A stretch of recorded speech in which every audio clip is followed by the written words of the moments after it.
Je m'appelle Florian, j'ai 25 ans et je suis en BTS électrotechnique à la FPMA. Moi, c'est Alexandra, j'ai 32 ans et je suis également en BTS électrotechnique. J'ai commencé ma reconversion professionnelle il y a 3 ans.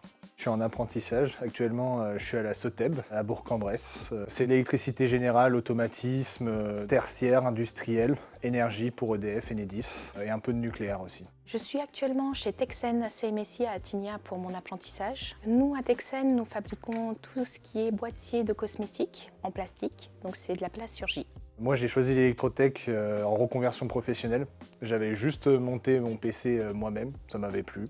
C'était une première expérience, première approche. Quand j'ai décidé quel métier faire, je me suis dirigé vers l'électrotech. C'est un métier et une catégorie que j'apprécie énormément. Tout ce qui nous entoure, c'est fait à partir de l'électricité. Donc que ce soit le micro-ondes, la voiture, il y a de l'électrotechnique dedans et c'est la possibilité de travailler dans tous les domaines.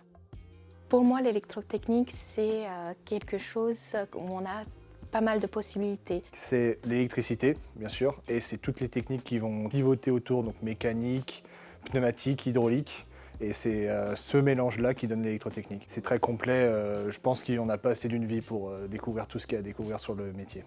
Je dirais que le BTS, il est très général, il nous donne des bases pour pouvoir continuer sereinement par la suite. En BTS, on va surtout apprendre à être plus autonome et à réaliser vraiment un projet de A à Z, que ce soit de la conception, du suivi du cahier des charges et de la réalisation. Dans le BTS, bien sûr, j'ai de l'électrotechnique pure et dure, beaucoup de maths et de physique, de la mécanique, beaucoup de pratique. C'est 2 semaines de cours, 2 semaines d'entreprise. Ce qu'on apprend en cours, on peut le réaliser par la suite en entreprise et mettre nos connaissances sur le terrain.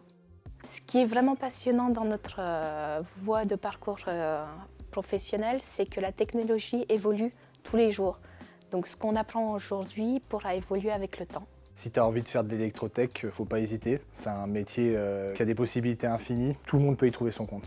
Pour moi, il faut vraiment que les jeunes n'aient pas peur de l'électronique et de tout ce parcours de formation. C'est un métier et une voie qui nous débouche vraiment sur tout. On peut faire de la maintenance, on peut faire du bâtiment, de l'industrie, on peut travailler vraiment dans tous les domaines parce que l'électricité nous entoure de partout.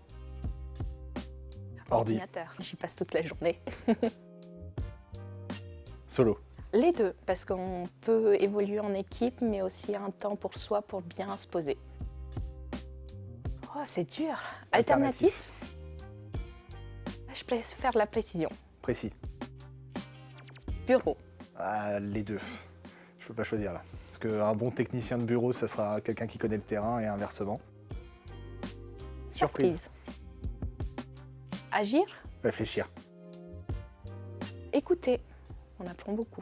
Les deux sont importants. Pratique. La théorie c'est bien, mais la pratique généralement ça change. Donc c'est bien de savoir les deux.